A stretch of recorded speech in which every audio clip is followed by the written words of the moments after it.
The official first lab is a puzzle. So a sliding puzzle. We are going to use BFS and DFS. Now we are going to implement in Python.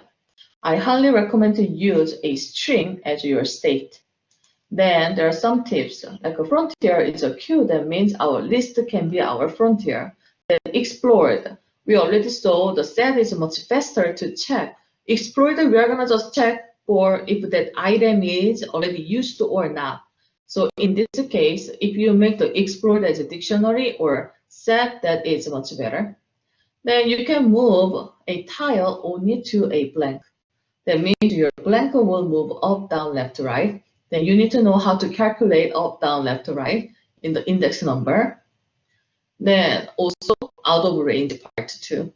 Helper functions, you can make the swap function and it's going to help how to move one tile easily. Then check goal test, then generate children or actions.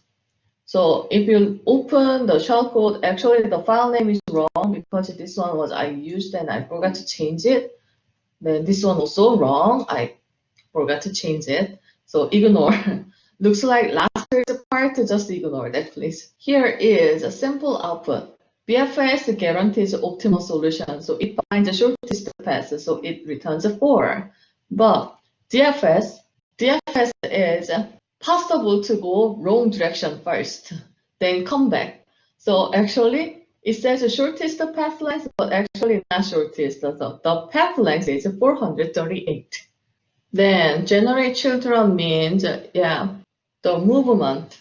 So from here, you can move up, left, down, or right. So they are the children. After you move up, the result. After you move left, the result. Sometimes you cannot move to all 4 directions.